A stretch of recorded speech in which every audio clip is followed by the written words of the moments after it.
Eu sou Alcina Martins, sou professora de Serviço Social deste Instituto, desta instituição de ensino superior que já conta 84 anos e que pertence à comunidade intermunicipal da região de Coimbra. Isto é, tem 19 municípios aqui da região centro do país, que é Portugal.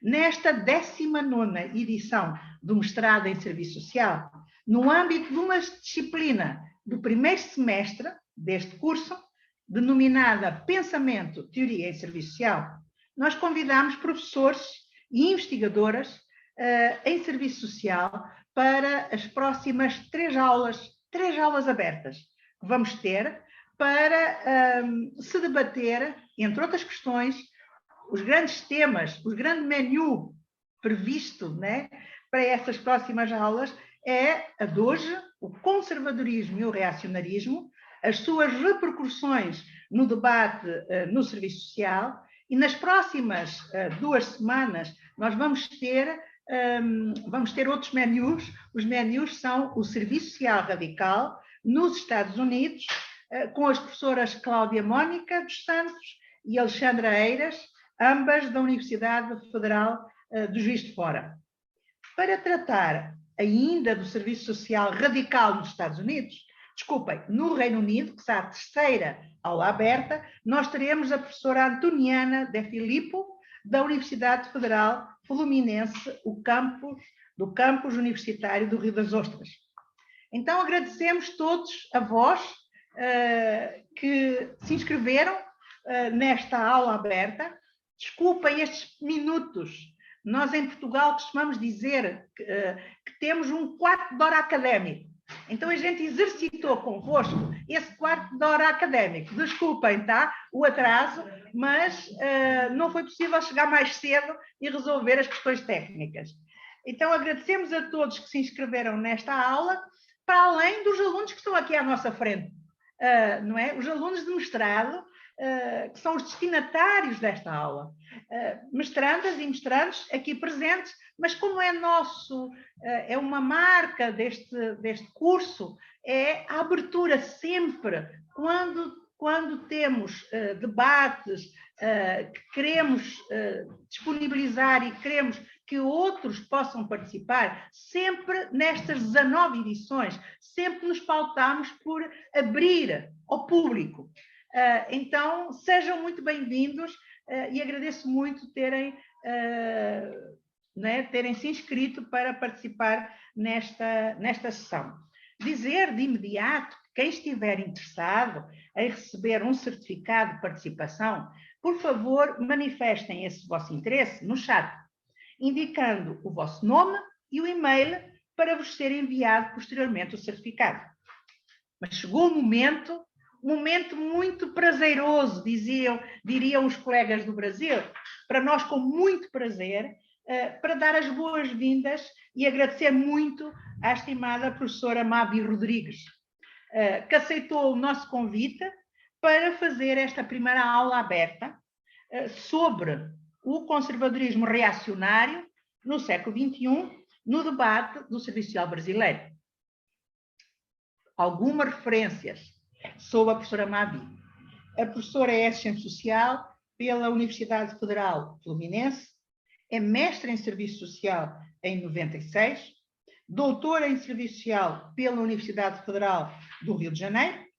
Em 2006, termina esse seu doutoramento, tem pós-doutoramento, pós-doutorada na Universidade Federal de Pernambuco, no período de abril a setembro de 2001, e a professora Mavi é professora da Escola de Serviço Social da Universidade Federal do Rio de Janeiro, desde 97.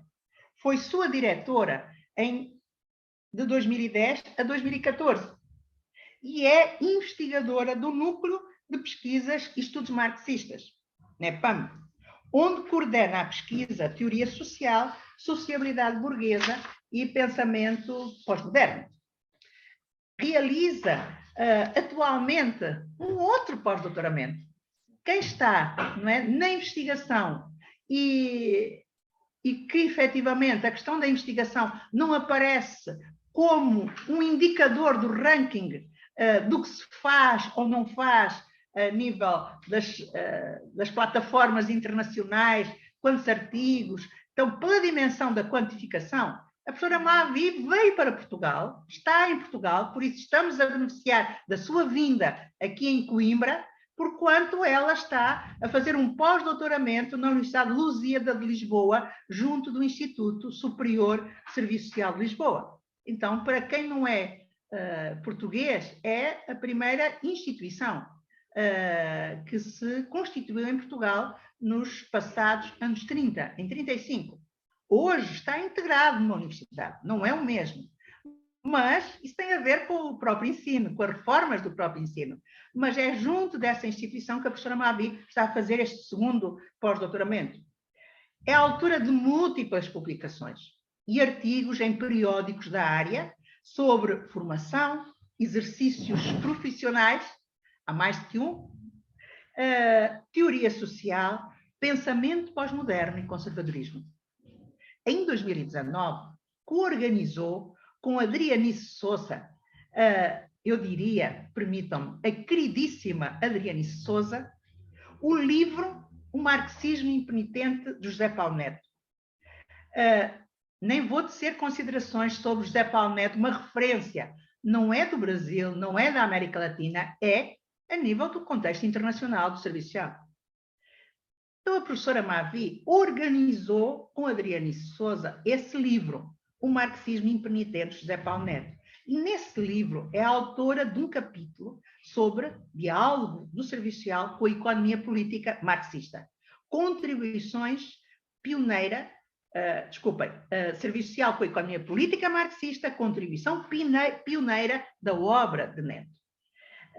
Então, face ao tema de hoje, para não me alongar, destacaríamos da sua produção o artigo de 2020, Legado do Congresso da Virada, em tempos de conservadorismo reacionário, em coautoria com a professora Elizabeth Mota. Permitam-me que lhe mande uma saudação, o meu abraço daqui de Coimbra e gratidão pela sua colaboração neste curso de mestrado, em 2012, relativamente ao debate sobre a definição de serviço social da FIAS, na América Latina. Na altura, ela era presidente da ALAITS. E em 2013, ela volta e nos lembramos sempre das suas profícuas análises sobre trabalho precário, sobre exploração e pobreza. Mas vamos voltar à professora Mavi, que é que temos este ano neste curso e agora aqui conosco, nos dá imenso prazer. Então, em 2001, a professora Mavi Rodrigues produziu um outro trabalho respeitante ao tema que nós hoje vamos abordar, que ela vai abordar. Serviço social em tempos de conservadorismo reacionário. Contribuições para a análise. Trata-se de um capítulo do livro Crise Capitalista, Serviço Social e Realidade Brasileira, Reflexões e Perspectivas no Contexto da Pandemia, organizado pelo Conselho Regional de Serviço Social de Pernambuco. Então, professora Mavi Rodrigues, seja muito bem-vinda. É a primeira vez que a gente tem a honra de a ter aqui. Esperemos que não seja só a primeira, porque esperamos outras, não é? Outras colaborações, e de imediato vou passar a palavra para si para então iniciar a aula aberta.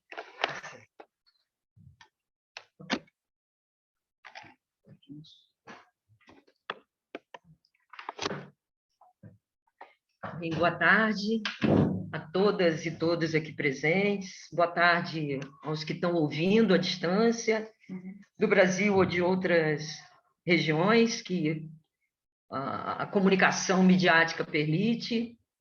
Eu queria agradecer, em primeiro lugar, o convite do Instituto Miguel Toga, feito pela Alcina. O prazer que esse convite me dá é duplo. Duplo porque, em primeiro lugar, tenho a chance de conhecer presencialmente a Alcina, que é, eu ouso dizer, a figura que, em Portugal, estreitas relações, as mais estreitas relações tem com o serviço social brasileiro. A Alcina acolheu diversos pós-doutorandos, amigos de docência que tenho no Brasil, mas não só. Dialoga proficuamente com o debate do serviço social brasileiro. Então, é uma honra estar ao seu lado, com figura tão doce, né? E tão importante para nós. Ao mesmo tempo, esse convite me permite dividir com vocês o que venho estudando recentemente acerca do tema conservadorismo. Quero, logo de imediato, fazer algumas advertências antes de chegar propriamente a falar do tema. Eu vou dizer como organizei a intervenção de hoje, em quais eixos as organizei, mas, ao mesmo tempo, eu quero, antes disso, fazer uma advertência. Falo, é óbvio, do acúmulo que se há no Brasil sobre o tema do conservadorismo, né? Então, falo de um lugar de análise daquilo que mais avançado se tem na área do serviço social. A turma de vocês é muito mais plural do que o serviço social. Então, sintam-se absolutamente à vontade para colocarem questões que vocês, ora, possam não compreender ou não ter leitura, né? Falo de uma área que tem um acúmulo e falo de uma perspectiva teórica. E já aí entro nos eixos que estruturam a minha intervenção. Eu organizei a minha intervenção hoje pensando em 3 eixos fundamentais. E é sobre eles que eu quero conversar com vocês. Todos eles absolutamente polêmicos, ou seja, aberto para o debate, ainda que vocês não tenham o acúmulo e a leitura feita no serviço social brasileiro, saibam que até mesmo dentro do serviço social brasileiro, os eixos que aqui trarei não são consensuais, são passíveis de debate, né?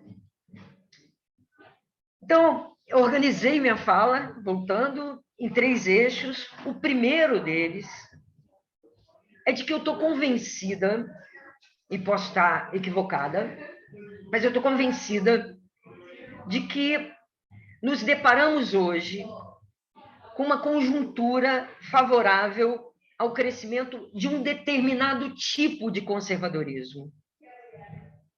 Um conservadorismo que, se pensarmos sob o ângulo do serviço social no Brasil, ele é muito distinto daquele que impregnou a origem, a renovação e momentos mais contemporâneos do início dos anos 2000.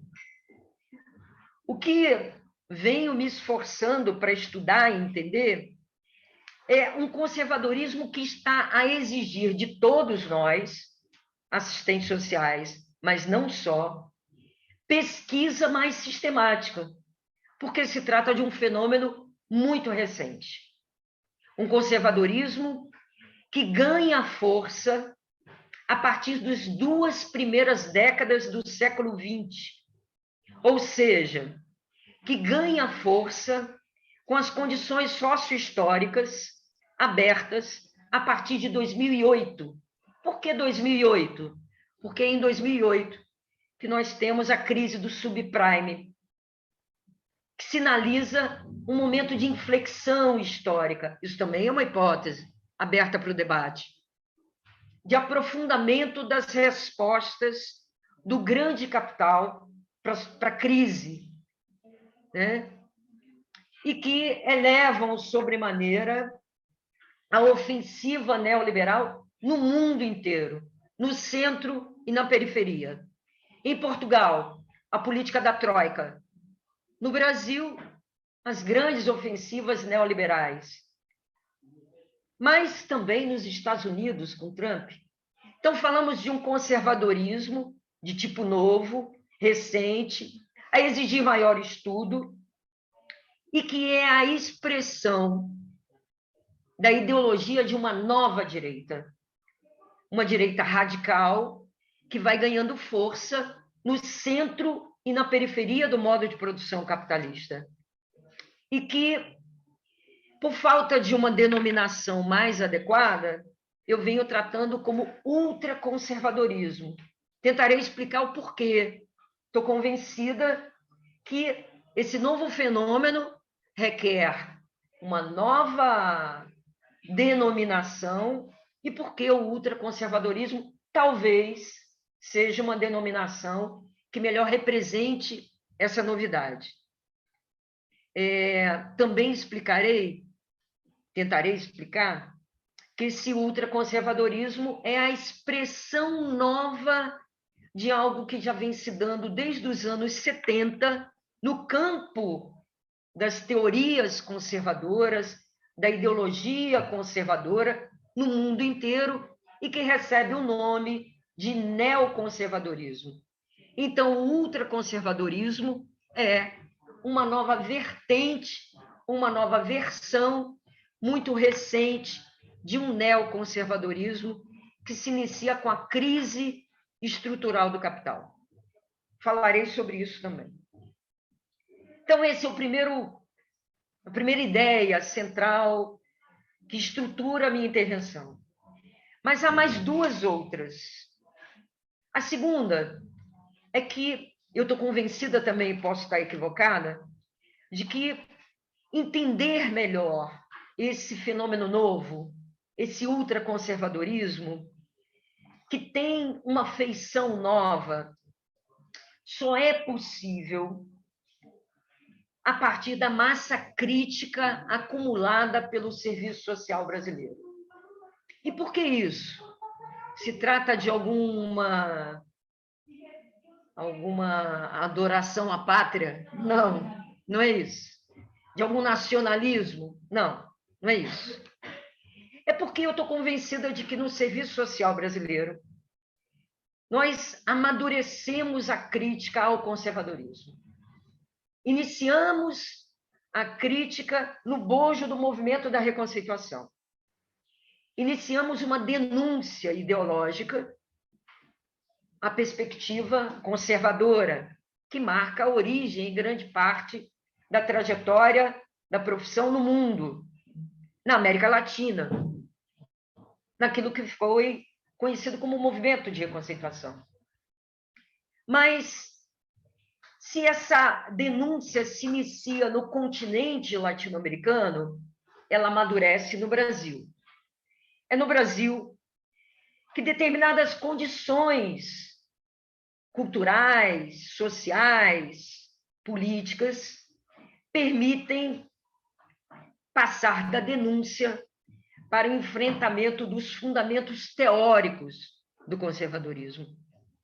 Então, portanto, quando eu digo que o segundo eixo da minha fala está estruturado em cima da ideia de que esse conservadorismo novo é melhor enfrentado a partir da massa crítica acumulada pelo Serviço Social brasileiro, nada mais é, traduzindo, sustentar que esse conservadorismo novo, que eu estou chamando de ultraconservadorismo, requer, para ser enfrentado teoricamente em seus fundamentos, aquilo que o Serviço Social brasileiro construiu na análise crítica num diálogo com a tradição marxista.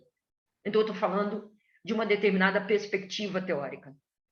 Se fosse uma outra pessoa com uma outra perspectiva, com certeza colocaria o prisma da análise em outro canto. Mas eu estou falando aqui que é naquilo que o José Paulo Neto chamou de intenção de ruptura, uma perspectiva renovada do Serviço Social brasileiro, que vai amadurecer na crise da ditadura empresarial militar no Brasil na década de 70, avança com as lutas sociais nos anos 80, que permitirá ao Serviço Social brasileiro não só denunciar o conservadorismo do passado, mas criticar os seus fundamentos. E é aí que o Serviço Social brasileiro descortina um horizonte teórico prático distinto da sua origem. É aí que o Serviço Social brasileiro constrói um projeto profissional comprometido com a emancipação. É aí que se forja uma cultura profissional diferenciada daquela que marcou a origem da profissão. É nesse diálogo com a tradição marxista. Então, esse diálogo, no Brasil, se inicia com um livro consagrado na literatura do Serviço Social brasileiro, escrito pela professora Marilda Vilela Yamamoto, em parceria com Raul de Carvalho, um historiador. O primeiro livro que faz um enfrentamento teórico do conservadorismo, cujo título é Relações Sociais e Serviço Social no Brasil. É aí que o Serviço Social brasileiro reúne elementos a partir do diálogo com a tradição marxista para enfrentar aquilo que Marilda, em muitas ocasiões, chamou de um arranjo teórico-doutrinário, ou seja, pensamento da Igreja Católica influenciando a formação do serviço social, mas não só, porque se tratava de um arranjo teórico-doutrinário. Então, esse enfrentamento se dá inauguralmente, de uma maneira inaugural, pela primeira vez, com o livro da Marilda e o do Raul, mas ele não para aí, ele prossegue. Ele prossegue fazendo enfrentamento teórico de uma outra forma do conservadorismo nos anos 90, com a tese de doutorado do professor José Paulo Neto, que enfrentará não mais o conservadorismo da origem, mas aquele que se reciclou na ditadura.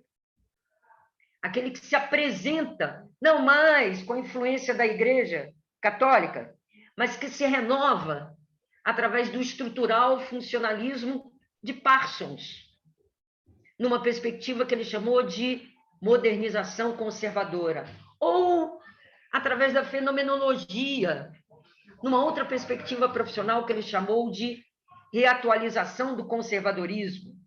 Então, vejam, o Serviço Social brasileiro vai forjando uma massa crítica acerca do conservadorismo que não é só lá na origem, é na sua feição da origem, mas nas suas formas mais atuais.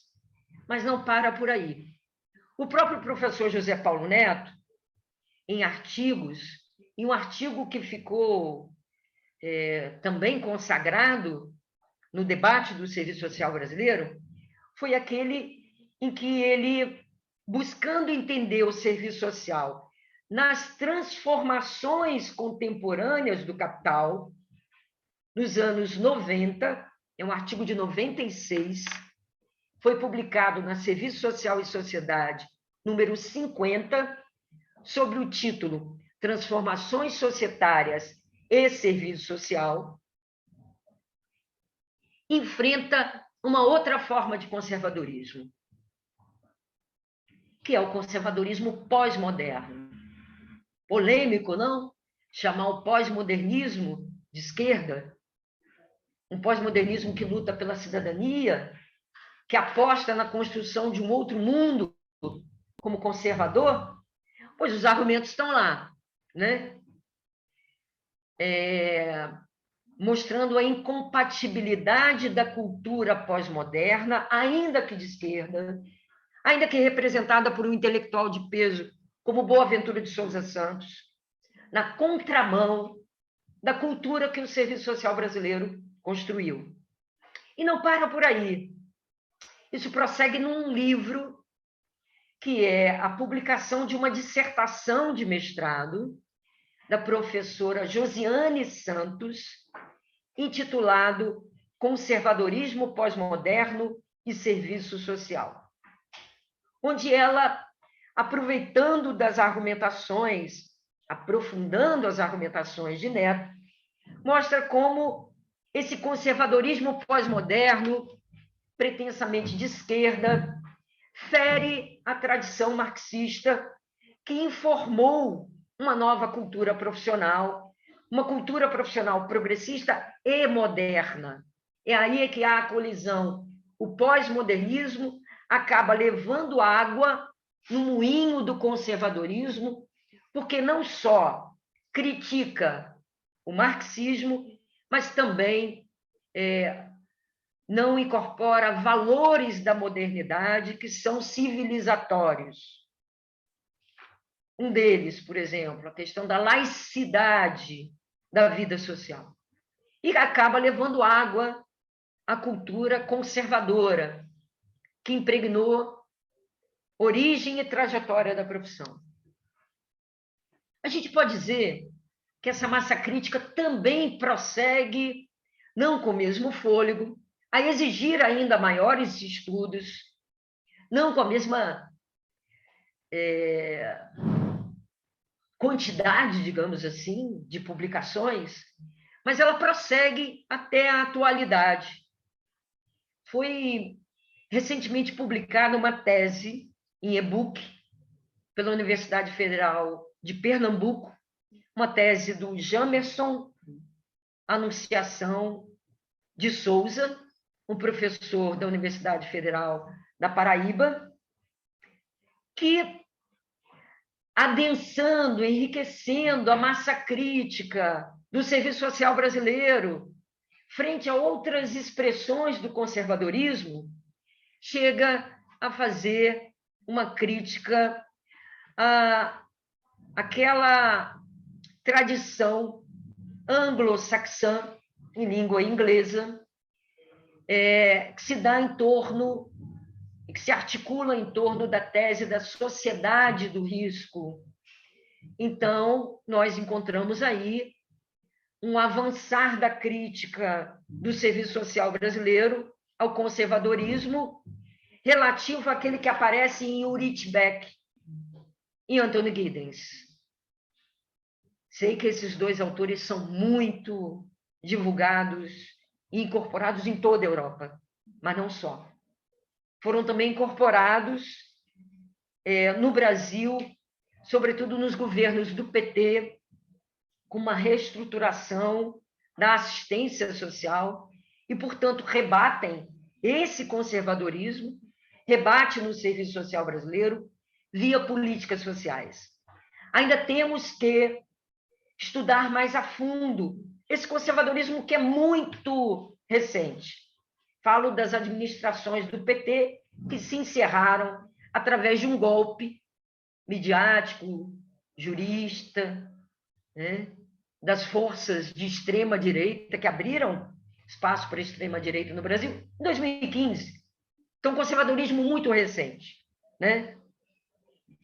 Essa massa crítica é fundamental para enfrentar esse outro conservadorismo que no Brasil se dará de forma visível e forte após o golpe contra o governo da Dilma e com a ascensão de um presidente claramente vindo de uma direita, extrema-direita, né?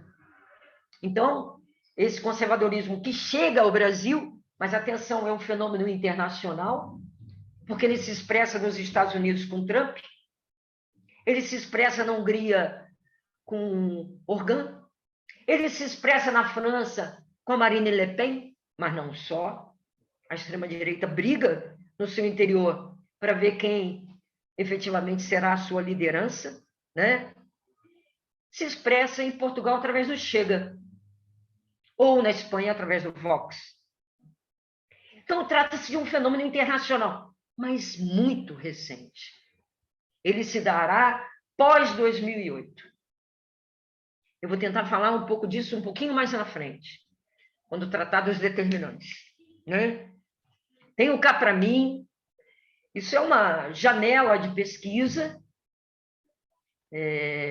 uma hipótese a ser melhor investigada. Eu tenho cá para mim que nós não conseguimos entender esse neoconservadorismo, ou essa versão do neoconservadorismo, que se dá após 2008, sem colocar no centro a crise do capital. Sem isso, a gente não compreende esse conservadorismo. Então, a primeira ideia é de que estamos diante de um fenômeno novo. A segunda é de que, diante desse fenômeno novo, o melhor caminho, aquele mais profícuo, é o diálogo que o serviço social brasileiro abriu com a tradição marxista e que veio elaborando uma massa crítica que a gente não pode dispensar. Ninguém pode enfrentar esse novo achando que está inventando a roda. Há uma tradição, há uma cultura, há uma massa que nós temos que ler para poder entender melhor, inclusive esse novo. Mas atenção, se essa massa crítica é indispensável, ela não é suficiente. Esse neoconservadorismo não é o neotomismo. Esse neoconservadorismo não é aquele conservadorismo que vincou o serviço social brasileiro no período da ditadura, que durou 21 anos, entre 60 até final dos anos 70. Ele não é também o pós-modernismo. Aliás, se formos ver, o pós-modernismo de esquerda, atenção, existe um pós-modernismo de esquerda e de direita. O próprio Boaventura de Souza Santos tenta demarcar o seu conservadorismo como o seu pós-modernismo. Falha aí, né? Freud explicaria. Tenta demarcar o seu pós-modernismo como um pós-modernismo crítico, em oposição ao pós-modernismo de celebração. Qual é a diferença que ele vê? E qual a diferença que ele demarca entre a sua perspectiva pós-moderna e a de um Vátimo, por exemplo, ou de uma Fesoli, por exemplo? É que, para Boaventura de Souza Santos, um pós-moderno de esquerda, um intelectual realmente engajado, sério, eticamente comprometido com as lutas sociais, a questão não é a vontade de transformar, é em outro patamar o problema, está nos fundamentos teóricos, né? Mas o seu horizonte é um horizonte progressista, é comprometido com as lutas. E, para ele, como os pós-modernos de esquerda, como ele, os valores modernos ainda fazem sentido, mas a modernidade é incapaz de realizá-los. Vamos tentar esclarecer isso. Valores próprios daquele projeto da modernidade: liberdade, igualdade e fraternidade. Aquilo que a burguesia representava no período que ainda era força revolucionária, lutando contra o feudalismo, um mundo de liberdade, um mundo de igualdade e um mundo de fraternidade. Esses valores ainda são valores que nós devemos perseguir. O problema é que eles não se realizam no projeto da modernidade, que os pós-modernos veem como um projeto, tal como Weber, um projeto de racionalização. O problema é o excesso de razão, de ciência. E o capital, o lucro, a exploração, não está em questão. É aí que está o nó. É aí que mora o grande problema da contradição entre querer transformar o mundo, né, e analisar criticamente esse mundo para mover a transformação, né? Já os pós-modernos de celebração, eles não só acreditam que a modernidade se esgotou, como os valores da modernidade se esgotaram. Então, vejam, nós estamos vivendo um momento que nós podemos ter, e nós temos, de fato, uma colisão, uma briga, um confronto entre pós-modernos de esquerda e neoconservadores de ultradireita. Mas nós podemos ter convergência entre pós-modernos de direita e neoconservadores de direita. Olha como é complexo isso. O que nós estamos lidando é um fenômeno que não é o neotomismo, não é o conservadorismo dos anos 70 e 60 no Brasil, não é dos anos 90. Se é de forma muito mediada, complexa. E não é de Ulrich Beck e Giddens. É outro. É outro. essa massa crítica que é fundamental, ela não é capaz de esgotar o que é esse outro. Então, essa massa crítica é fundamental, mas ela por si só não é suficiente. E aí vocês me diriam, e aí, Mavi, o que a gente faz? Né? Eu acho que nessa massa crítica há um horizonte a ser perseguido. E é ele que eu venho tentando perseguir. Sem a pretensão de esgotar esse debate, é óbvio. Estou apenas me aproximando de um fenômeno que é recente e cuja compreensão requer esforço dos assistentes sociais, que não é esforço solitário, é esforço coletivo de pesquisa. E um esforço que extrapola os assistentes sociais, porque o seu campo de debate é o campo da teoria social. Implica aí em diálogo ou não com a tradição marxista. Olha só, a própria discussão do que é o conservadorismo, se o pós-modernismo é ou não é conservadorismo, já coloca aí uma polêmica que nos extrapola, nos envolve, mas nos extrapola.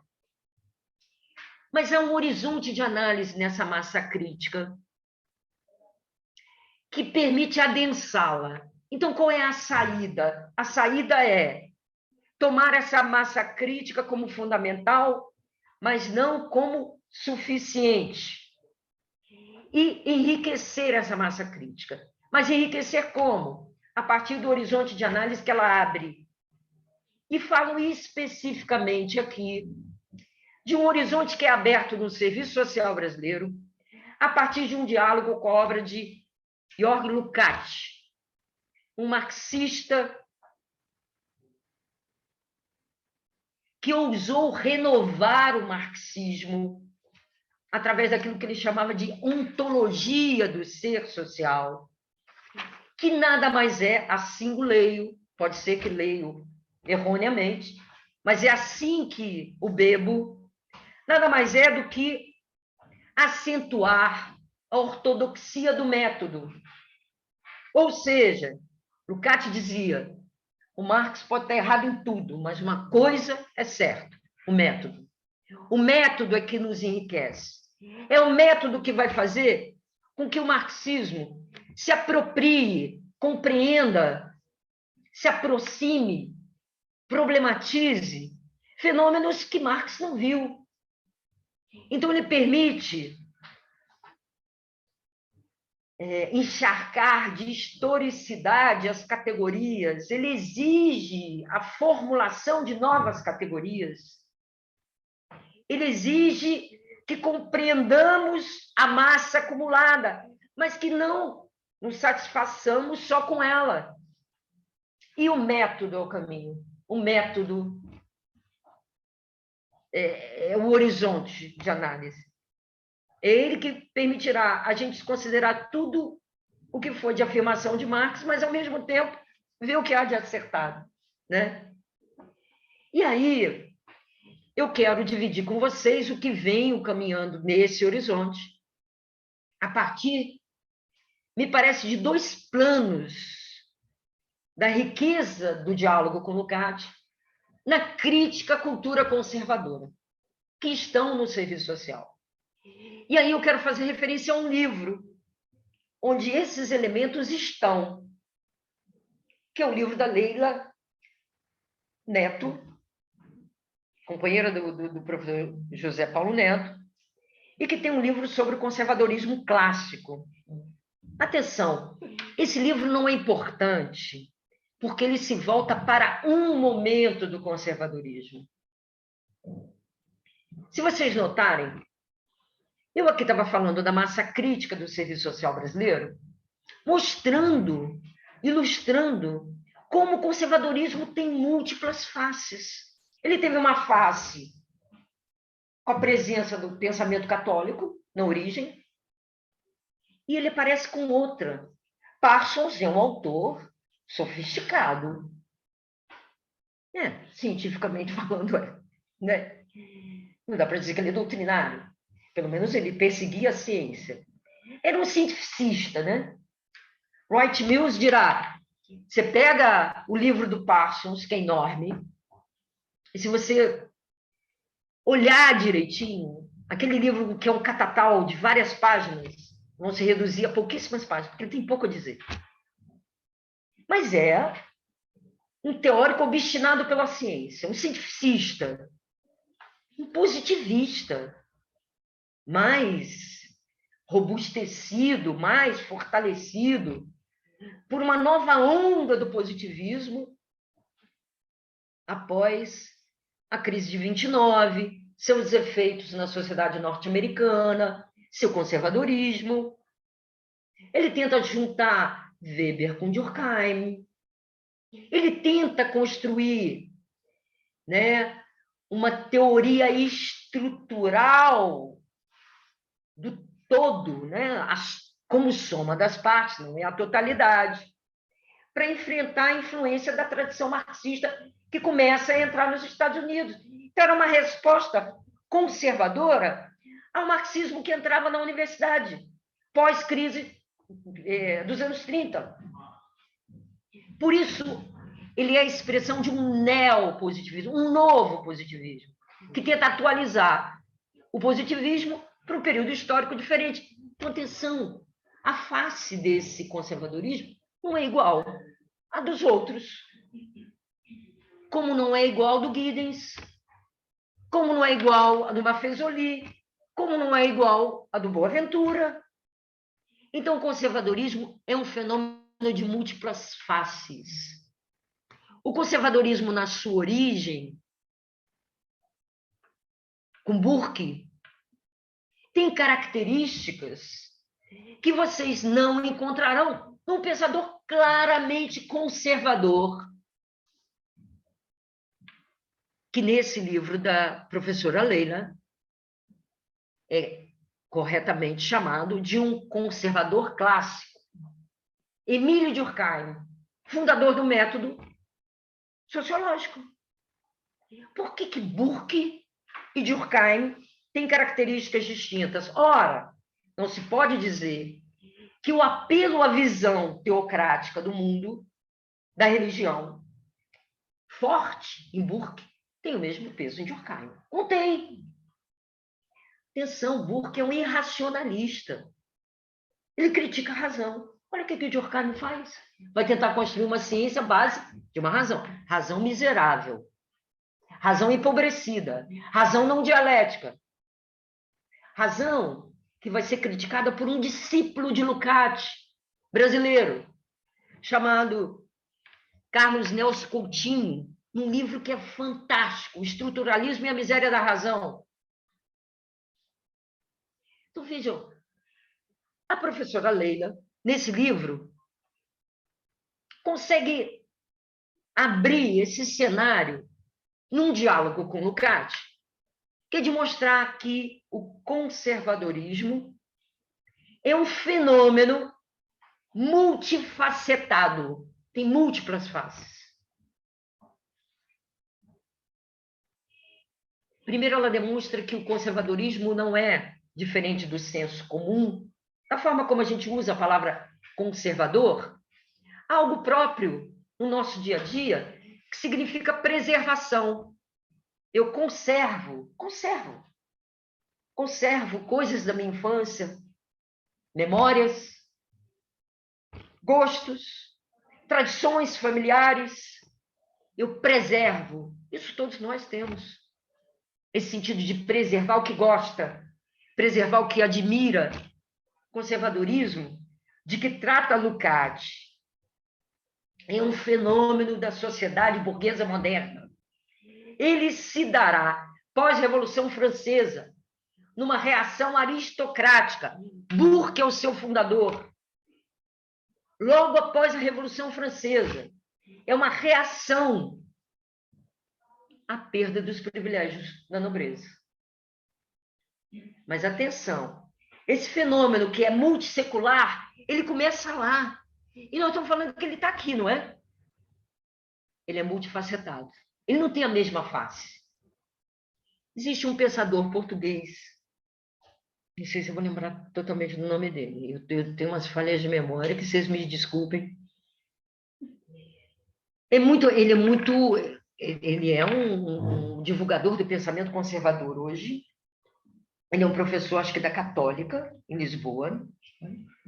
Antônio tem um livro sobre conservadorismo, que ele abre o livro dizendo o seguinte: não existe conservadorismo no singular, existe conservadorismo no plural, porque o conservadorismo conheceu muitas feições diferentes. É isso.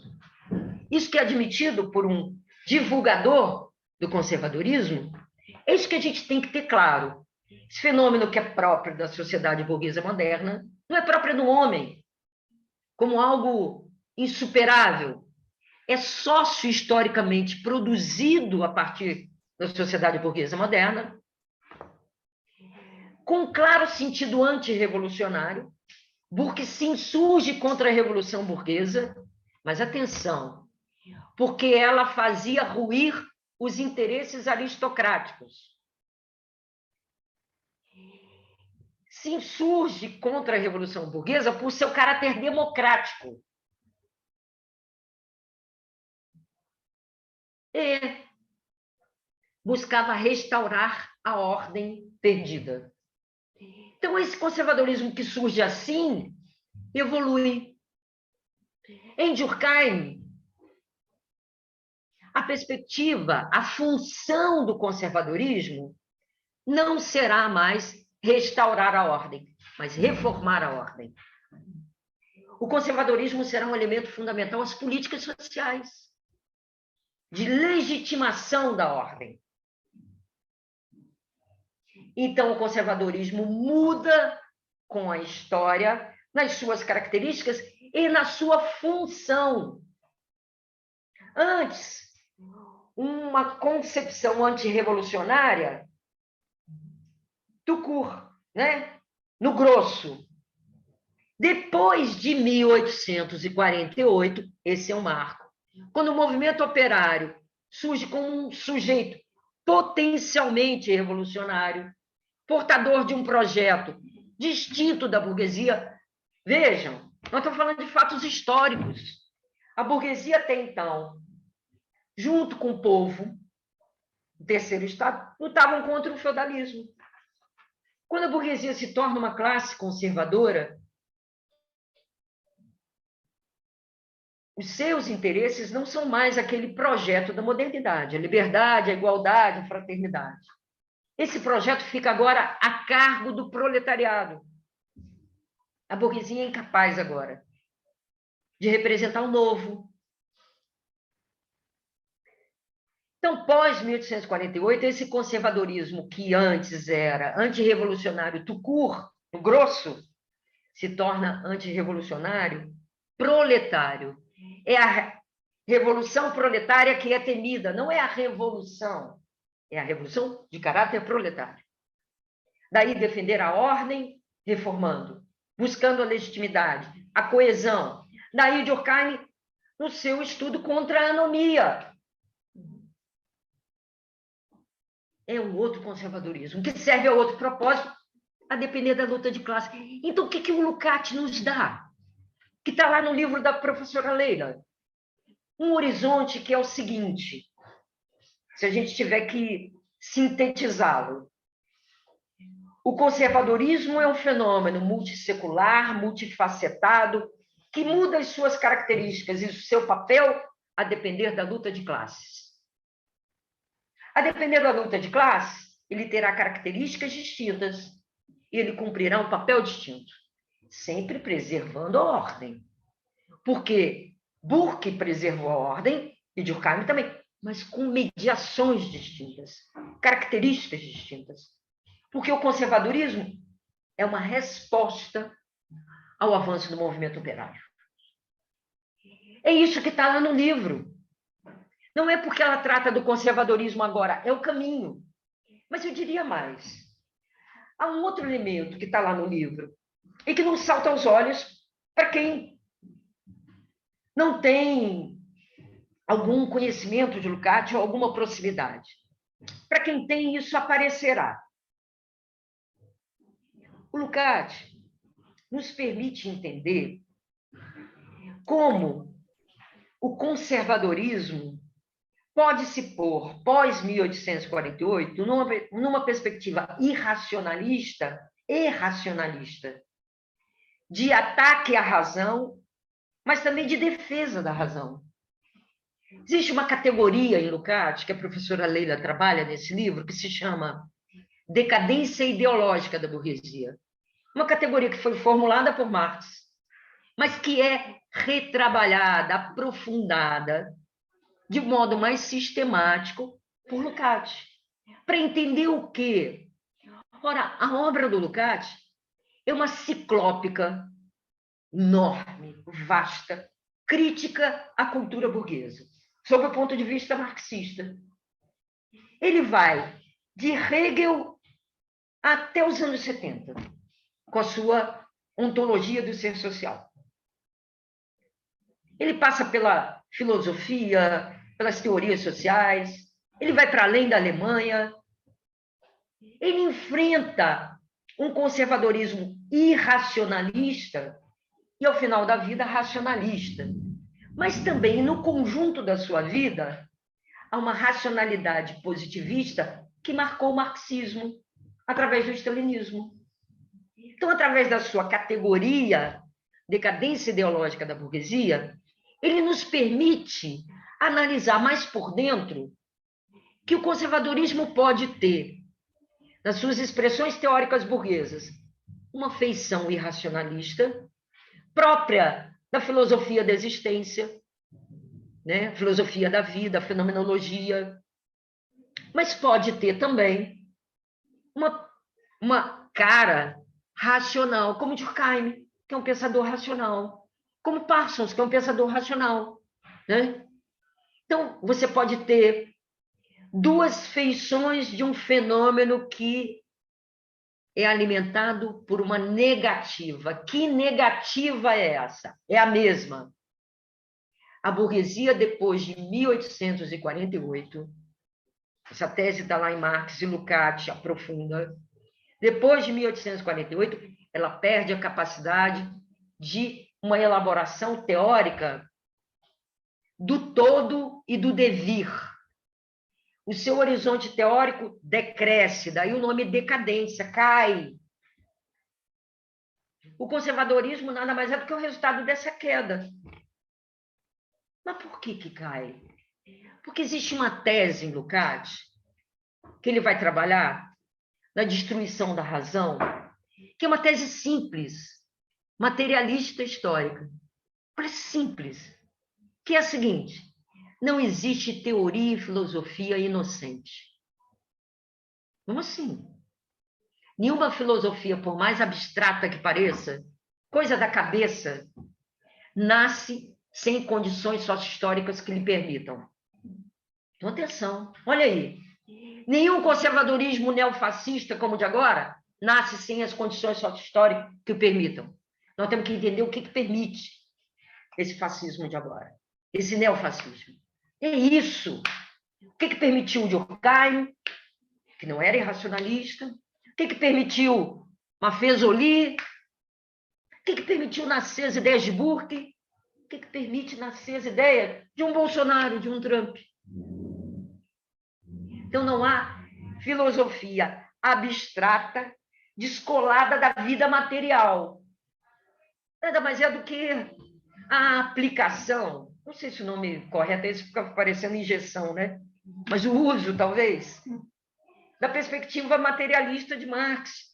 Não é a consciência que move a vida, é a vida que move a consciência.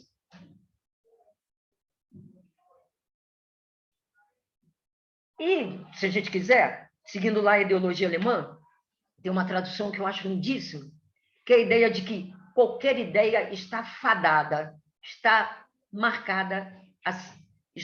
fadada a ser vincada pela matéria.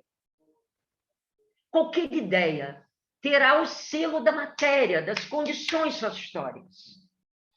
As ideias não são abstratas, mas é mais do que isso. Elas não são abstratas e não são inocentes. Elas nascem de condições sócio-históricas dadas e elas influenciam essas condições. Elas cumprem um papel ideológico. elas não são só produto, elas também têm uma ação ativa na vida social. Aquela história, você já deve ter ouvido falar entre infraestrutura e superestrutura, que muitas vezes é vista de maneira mecânica. Na perspectiva de Lukács, não. É vincada pela matéria, mas também influi a matéria.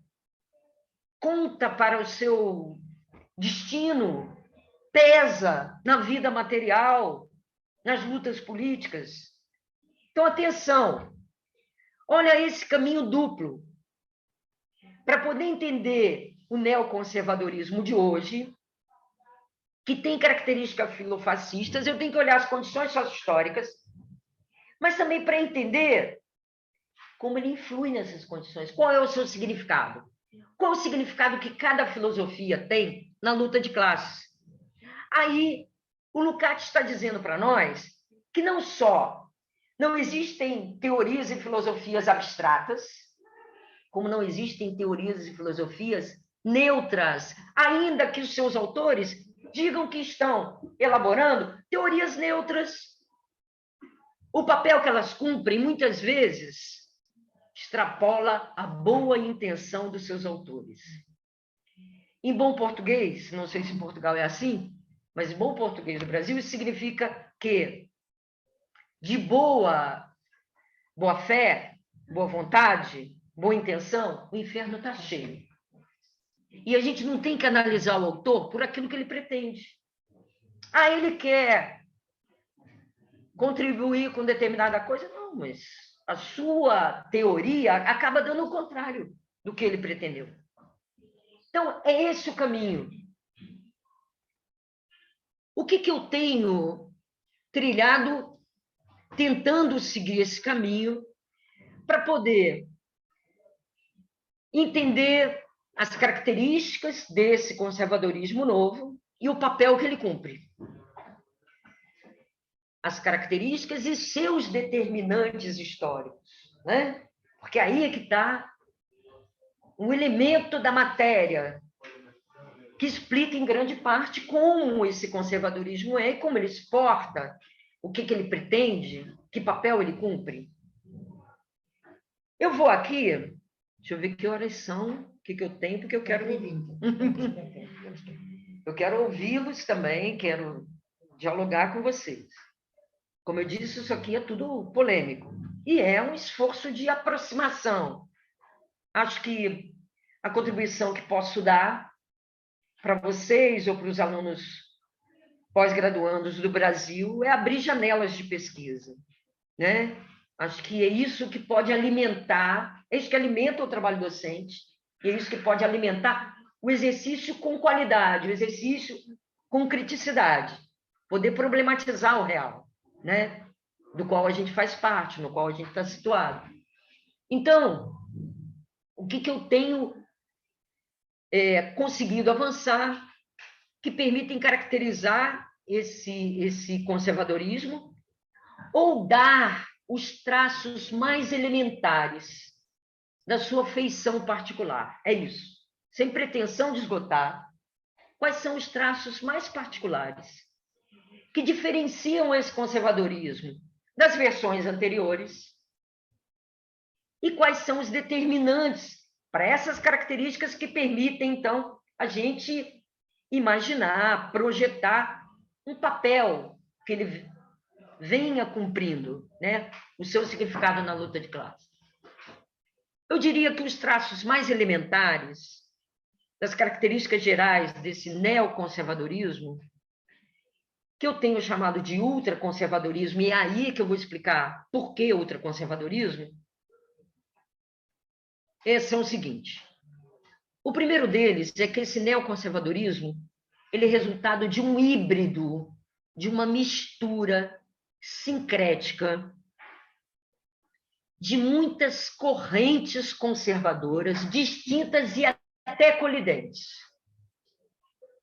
Esse conservadorismo é uma síntese daquilo que nos Estados Unidos se uniu, se amalgamou, se juntou e que se constituiu como a base ideológica de uma nova direita. Que elementos são esses?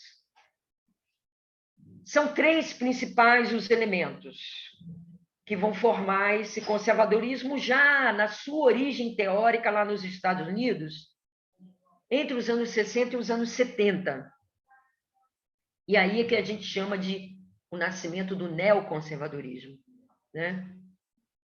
Uma versão conservadora que tem esse nome, neoconservadorismo, que junta um elemento que é típico da sociedade norte-americana, tradicional, um anticomunismo visceral, com o libertarismo, uma versão extremamente ortodoxa das políticas monetaristas, que estão presentes no pensamento como o do Hayek. E um terceiro elemento, que alguns autores chamam de fundamentalismo religioso, ou, em termos filosóficos, neotradicionalismo, que é o resgate das tradições, dos valores familiares, que muitas vezes entram em colisão com a sociedade mercantil, olha só, né? Mas que estão em oposição ao comunismo, né? Então, esse amálgama de diversas correntes conservadoras que estavam presentes nos Estados Unidos nos anos 40 e 50, são unidas e formam uma base ideológica para uma nova direita, se farão como uma perspectiva teórica conservadora através de uma geração, que foi a geração do Daniel Bell, foi o seu maior teórico de maior expressão internacional. Daniel Bell é aquele que escreveu um livro sobre pós-ideologia. Olha só que interessante, uma ideologia que se diz o fim da ideologia, né? O próprio Mesaros faz a crítica a essa nova ideologia, que se fará muito comum nos anos 70. Uma ideologia que não quer ser ideologia. Qualquer semelhança com a escola sem partido no Brasil não é mera ilusão, porque se trata de uma ideologia que quer combater as outras ideologias, não sendo ou não parecendo ideologia, né? Então, é um conservadorismo que é um amálgama, elaborado pela geração do Daniel Bell, mas não só. O Irving Kristol, um ex-trotskista, que vira um neoconservador, mas que é antecedida por uma outra geração, que dá contribuições para amalgamar essas correntes e formar uma nova direita nos Estados Unidos, que foi a geração do Kirk e do William Buckley Jr., que fundou uma revista, a National Review, nos anos 50, e que tinha justamente a função de juntar essas correntes que degladiavam entre si na disputa com a esquerda. Esse amálgama, que será a base ideológica de uma nova direita, tem por novidade o quê? Dar elementos ideológicos, fornecer subsídios conservadores para uma direita que, ao mesmo tempo, é liberal, mas condena elementos do liberalismo. Quais elementos que se condenam? Trata-se de uma direita antiliberal, mas, ao mesmo tempo, propagadora de um monetarismo extremamente liberal, porque ela absorve elementos do pensamento liberal e condena outros. Quais ela condena? Ela condena a racionalidade, ela condena a laicidade do pensamento liberal e ela, ao mesmo tempo, absorve do pensamento liberal uma alta dose de individualismo e de competitividade, né? Por que essa nova direita se insurge contra o liberalismo? Porque as ideias liberais acabam fragilizando as tradições tradições familiares, valores do passado, né? Então, trazem o que os neoconservadores chamarão de um niilismo de valor. Oi? Vazio.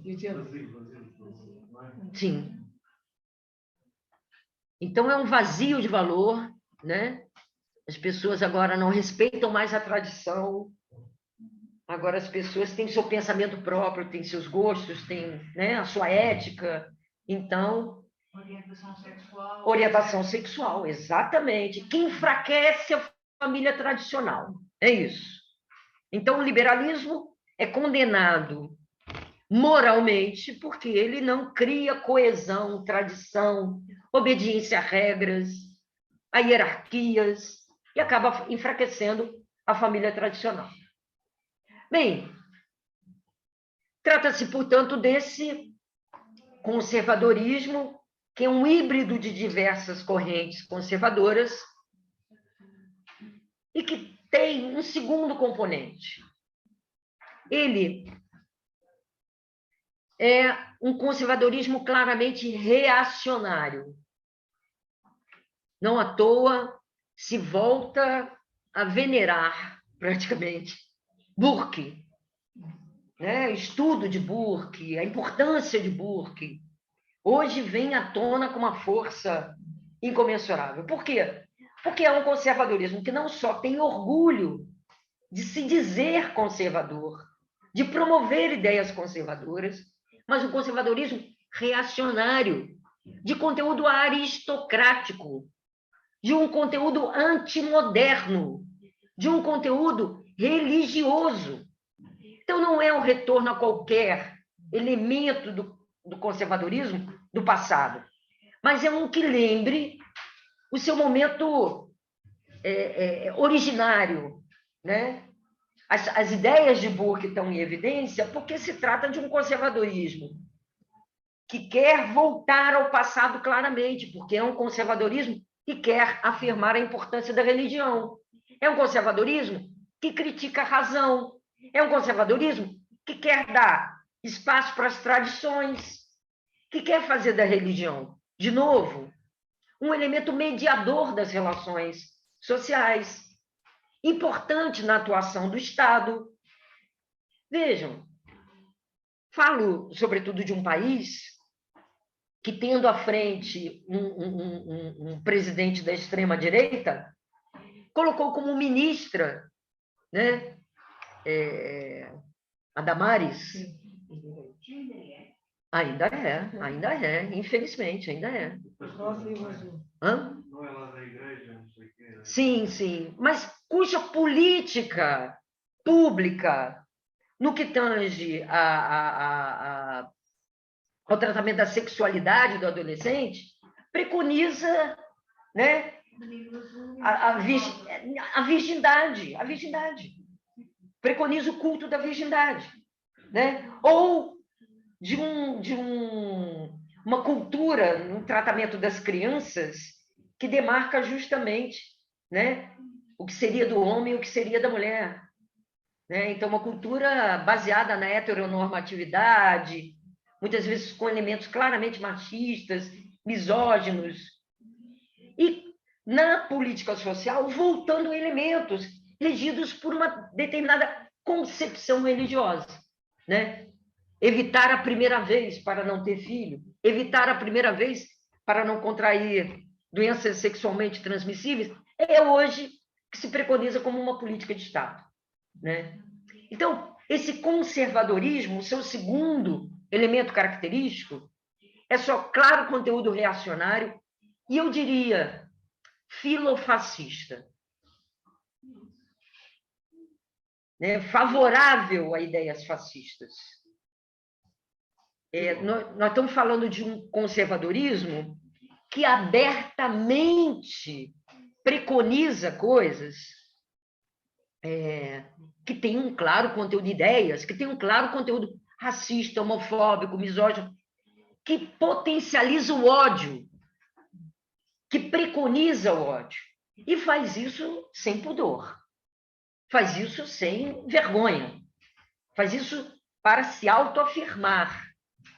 Então, nós estamos diante de um neoconservadorismo. Veja, o neoconservadorismo nasce lá nos anos 60 e 70, nos Estados Unidos, mas não necessariamente com essa vertente claramente reacionária e filofascista. Daí o nome ultraconservadorismo, que me parece mais apropriado para tratar de uma outra derivação do neoconservadorismo, né?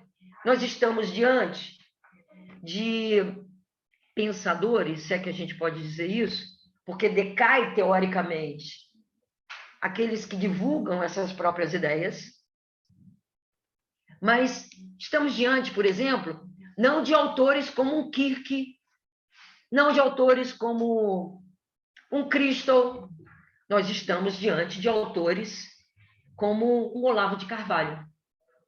Nós estamos diante de autores como... Deixa eu ver se eu lembro o nome dele. Olavo de Carvalho. Olavo de Carvalho, que se diz filósofo, né? É. E que tem um peso significativo, inclusive na própria composição do governo brasileiro. Não, não é ministro. Não é ministro, mas manda mais do que ministro, né? Olavo de Carvalho, que, se vocês já viram alguma intervenção dele, verão que lhe falta, no mínimo, civilidade, que dirá, né, qualidade teórica. Nós não estamos, portanto, diante de um Kirk, de um Christo, nós estamos diante de um Olavo de Carvalho, e estamos diante de divulgadores do pensamento neoconservador, como o professor John Bloch, se eu não me engano. John Bloch é um professor de economia da New Orleans, que escreveu um texto, por exemplo, que discriminar é algo natural e é um direito ineliminável dos indivíduos, né? A ideia dele é que a discriminação, que antes era algo que demarcava a qualidade do indivíduo em escolher o seu bom gosto, discriminar é escolher, é assim que ele começa o texto. Hoje, com o politicamente correto, é algo negativo. Discriminar um negro, discriminar um homossexual, isso pode dar cadeia, isso pode levar à censura pública. Antes, o que era um elemento de gosto, é hoje um elemento de rechaço social. Qual é a perspectiva dele? Voltar a defender a discriminação como um elemento natural e um direito ineliminável. Um direito que todo ser humano tem, que é o direito à liberdade. E veja como ele utilizará esse argumento. Ele dirá: o heterossexual discrimina. O heterossexual masculino discrimina metade da população masculina, porque procura, né, a sua parceira entre as mulheres. A mesma coisa as mulheres heterossexuais femininas. Mas os homossexuais, femininos e masculinos, também discriminam. Eles não querem ter relação com pessoas do mesmo sexo. Então, eles não são condenados. Então, por que é passível de condenação quem discrimina homossexual e negro? Então, a discriminação é um ato que nasce com o ser humano e que tem que ser respeitado, né? O preconceito é um fenômeno natural que nós temos que lidar com ele sem criminalizar. Olha como invertem a lógica, né? Então, nós estamos falando... Mas isto é este autor dito? Sim, sim. Não. Esse é um professor... É um professor que... Mas se calhar pensa a mesma coisa. Sim, tem muitas convergências. Ele alimenta as suas ideias através do Instituto von Mises, né? Ele é um dos fundadores do Instituto von Mises.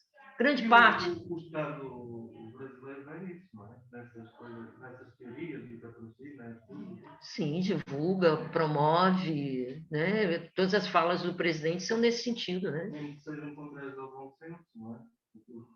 Sim, mas não existe bom senso, né? Assim como dizer que discriminar é um elemento não só que nasce como ser humano, como é irrepreensível, né? Nós estamos falando, portanto, do terceiro elemento, vamos chegar nesse terceiro elemento que caracteriza esse conservadorismo, e que parece ser extremamente paradoxal. Nós estamos falando de um conservadorismo que quer parecer rebelde. Vocês já notaram como se chama aqui o partido da extrema-direita? Chega, basta, contra tudo que está aí. O Vox, na Espanha, é voz. É necessário dar voz a quem não tem voz. Nós estamos falando de uma extrema-direita que parece, eu acho que não é exagerado dizer, que parece mimetizar a esquerda, ou seja, copiar a esquerda. Porque eu desconfio, há alguns autores que levantam isso, eu acho que é o correto, que essa extrema-direita, com esse neoconservadorismo, pretende empreender uma contra-revolução cultural à direita. Ela se insurge contra um conjunto de lutas que se fizeram emergir nos anos 60 e que, de certa forma, mudaram o mundo, que foram aquelas que se deram em torno da geração de 1968. Uma geração que elevou a um patamar superior as lutas anticapitalistas, ao colocar também uma demanda por alterar substantivamente as relações sociais entre gênero, entre gerações, entre povos e raças. Então, esse conservadorismo se insurge contra as bandeiras de luta da geração de 68, que não mudou o mundo. Nós não superamos o capitalismo, mas marcou a cultura e marca até hoje da esquerda. E traz para a luta anticapitalista a exigência, eu vou falar um pouquinho ao final disso, a exigência por um processo de democratização radical da vida social, por novas formas de relação que os homens devem estabelecer entre eles e a natureza, homens no sentido humano, e entre si mesmo, né? E que o capital é incapaz de promover, porque torna tudo objetual. Então, uma luta contra a alienação na relação com os corpos, com a sexualidade, com os afetos, entre gerações, a exigir uma democracia de novo tipo, impelir a luta contra o capital para um outro patamar, né? E é contra esse conjunto de lutas que esse neoconservadorismo se insurge, querendo edificar uma outra contracultura mais à direita, né? Então, essas são as três características que me parecem as mais elementares a configurar a novidade desse conservadorismo. Mas não se pode entender essas características, nem o papel que esse conservadorismo cumpre, sem entender os seus determinantes sócio-históricos, aquilo que permitiu que ela aparecesse. Eu estou desconfiada, digamos assim, que nós vivemos agora, pós-2008, nas duas primeiras décadas do século XXI, um outro momento de um fenômeno que um marxista equatoriano chamou de giro à direita no mundo. Agustín Cueva, ao olhar o mundo nos anos 80, dirá que estamos olhando o conservadorismo que invadia a política internacional na relação dos Estados Unidos com os outros povos, o mundo do trabalho, a produção das ciências humanas e sociais, a política, a cultura. Ele dirá, há um giro à direita do mundo, na Europa, né? No mundo ocidental, um giro à direita, que se dará nos anos 80. E para entender esse giro à direita, nós temos que entender a crise do capital. É ela que altera as relações de trabalho em favor do capital, mas ela altera significativamente o jogo político das classes. Ela não altera só a produção, a economia, ela não só acentua a exploração. Ele dirá, nos anos 80 a gente tem uma virada política. E é isso mesmo. Nós temos uma virada, porque entre os anos 60 e os anos 70, naquilo que o Carlos Nelson Coutinho chamou de longos anos 60. Vamos tentar entender? Inspirado em Hobsbawm, que escreveu o seu livro do século XX dizendo que era breve. Um século nunca é breve. Um século tem 100 anos. Só que do ponto de vista histórico, o seu significado pode ser breve. O seu significado pode se revelar antes dos 100 anos. Então ele dirá, o Hobsbawm, que os fatos históricos relevantes para a humanidade não cabem no calendário. Nem sempre coincidem com o calendário. Um século pode ser maior ou menor do que 100 anos. Carlos Nelson Coutinho, olhando o seu período, dirá, uma década também pode ser maior ou menor. Os anos 60 foram maiores.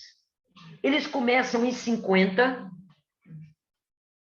com a denúncia dos crimes de Stalin. Isso permitirá a renovação do marxismo.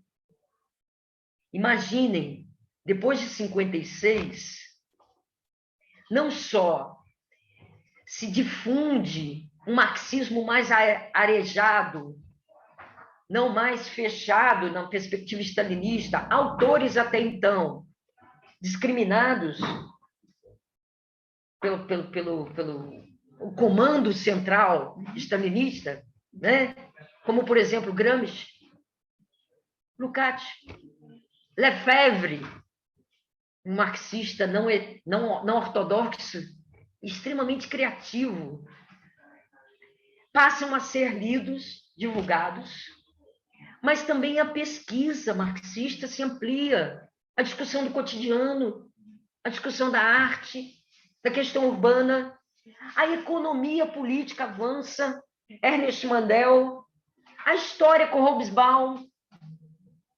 Então, a gente tem uma oxigenação das ideias marxistas após a denúncia dos crimes de Stalin. Então, o degelo do stalinismo permitiu o enriquecimento do pensamento marxista, do debate, da polêmica, da pesquisa, da ampliação de temas, mas não só.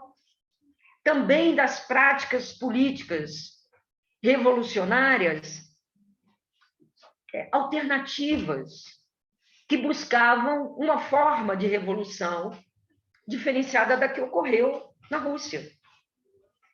Então, a busca de uma revolução própria dentro da América Latina, que vai estar muito identificado com Cuba, a busca de uma revitalização da experiência ou das vias revolucionárias europeias através do eurocomunismo. Veja, não tem questão aí se elas acertaram ou não acertaram, se elas avançaram ou não avançaram. A questão é que se buscaram outras vias. Isso denota enriquecimento prático, não só teórico. Então, os anos 60 se abrem, né, arejando as ideias marxistas e a prática revolucionária. E ele prossegue. Nos anos 60, que terá o seu clímax, mas não é só, em 68, viu aparecer múltiplos sujeitos numa luta que nem sempre conscientemente se dava contra a burguesia, mas eram contra as instituições e a sociabilidade burguesa. Se insurgem de novo o movimento feminista, tomando as ruas. O movimento juvenil ganha as praças, não só na França, mas no mundo inteiro, inclusive nos países de socialismo real, mas não só. As mulheres, os homossexuais, os negros nos Estados Unidos, a luta contra o Vietnã, é uma crise internacional da hegemonia norte-americana e a luta contra a colonização dos povos, que redundará em processos revolucionários como em Cuba e Portugal com a Revolução dos Cravos. Então, é um período quente da história, de ascensão das lutas anticapitalistas, na ampliação dos sujeitos políticos. Isso termina nos anos 70. E depois o socialismo real acaba. E depois o neoliberalismo com Thatcher e Reagan. Uma virada à direita. Então, entender essa virada à direita é entender como o capital enfrenta a sua crise, alterando o mundo do trabalho, mas também como isso repercute no plano político. Tem um autor brasileiro, Rui Braga, que trata esse período. Não com todos esses elementos aqui, porque ele está interessado em pensar a economia, ele não está interessado nessa discussão do conservadorismo, nem no plano internacional, mas ele tem uma feliz expressão, que acho que denota muito bem isso que o Cueva está chamando a atenção, que é da gente entender a crise do capital e as respostas do capital para a sua crise no seu plano econômico e político. Ele chamará de restauração do capital. Ou seja, o capital, nesse período, restaura, reforça seu poder econômico e político. Né? Então, esse é o primeiro elemento. Mas há um segundo elemento que o Cueva dirá. Para entender essa direitização do mundo, essa virada à direita, a gente tem que entender também a forma pela qual os Estados Unidos enfrentam a crise do Império Norte-Americano, que representou os longos anos 60. Que forma será? Belicosa. A luta na América Latina, a luta contra os países que viveram processos revolucionários, promovendo quedas de regimes democráticos. Olha lá a ditadura no Brasil e o dedo dos Estados Unidos, claramente nesse processo. Né? No Chile. Oi? No Chile. No Chile, exato. Exato. Então, os Estados Unidos, frágil nas suas forças imperialistas, econômicas e políticas, parte para uma atitude na política internacional belicosa. Ora, o que nós estamos assistindo a partir de 2008? Exatamente isso. Um aprofundamento da crise do capital, um aprofundamento da dinâmica financeirizada do capital, a exigir políticas neoliberais draconianas. Em Portugal, a Troika. Né? Não só em Portugal, mas para um conjunto de países. Isso. Sim. Portugal, Grécia, Espanha, Itália.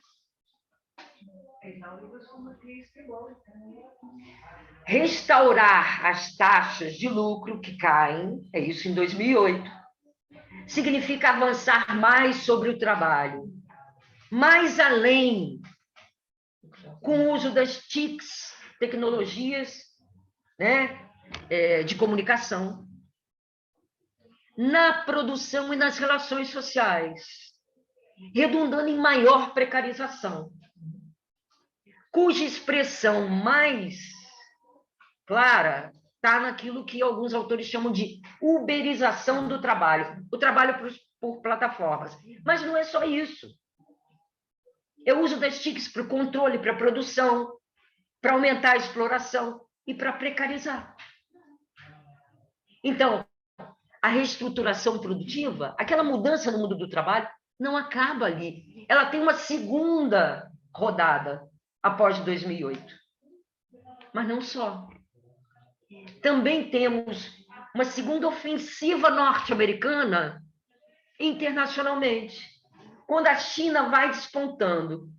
como uma potência internacional, os Estados Unidos vai assumindo uma política geográfica belicosa. Daí Trump. E daí o anticomunismo ser um elemento importante nesse neoconservadorismo, mesmo o socialismo real tendo acabado. Porque combater a China economicamente é combater também aquilo que ela lembra do passado, embora ela não seja mais comunista. Porque não existe comunismo de mercado. Isso é polêmico, né? Eu estou aqui dando o meu pitaco.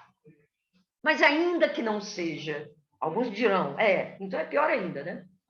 Mas ainda que não seja comunista, o seu passado identificado com o comunismo precisa ser combatido. Daí, para esse neoconservadorismo, tudo é comunista, mas não só.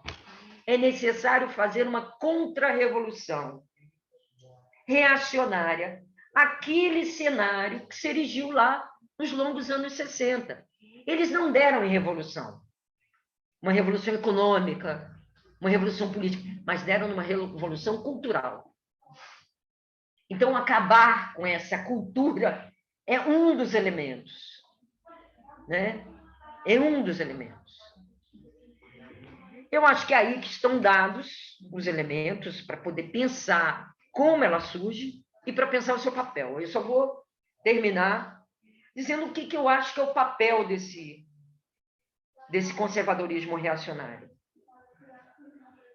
É de naturalizar a barbárie do capital, que se tornou um modo de ser do capitalismo pós-2008. O capitalismo sempre desenvolveu contraditoriamente progresso e barbárie.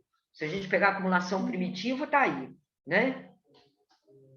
Se a gente pegar o manifesto, ele diz isso claramente, né? O manifesto comunista, como que o capitalismo mudou o mundo, acabou com a vassalagem feudal, mas ao mesmo tempo se nutre da desigualdade, né?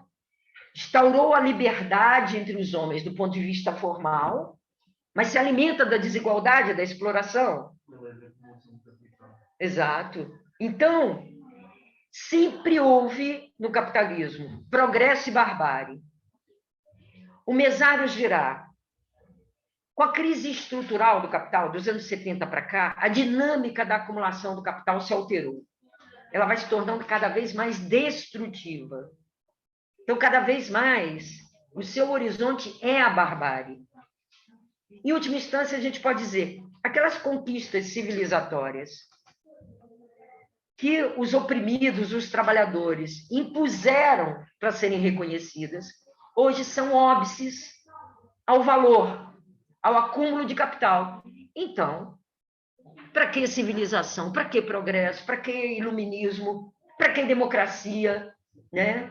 Então, esse conservadorismo que apela a um instinto mais animal do homem é para tornar natural a barbárie, que me parece que é um dos caminhos, né, a depender da luta de classes, que o capitalismo toma. Né? No Brasil, de uma forma muito mais efetiva, pungente, do que em Portugal. Né? Então, há elementos que mediam esses neoconservadorismo e que a gente tem que levar em conta também. Então, é isso que eu queria acabar aqui para poder ouvir, tá? Bem, então, depois desta brilhante aula, não é?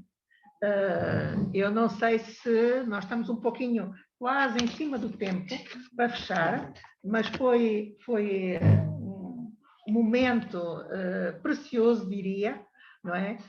O facto de estar gravado permite, com certeza, podermos retomar, não é? E antes de, eu acho que se calhar aqui iria só dizer a todos que estão presentes, não é? Então, para a semana voltamos para próximas aulas abertas e eu gostaria aqui pausar. Sim, acho que vou fazer isto.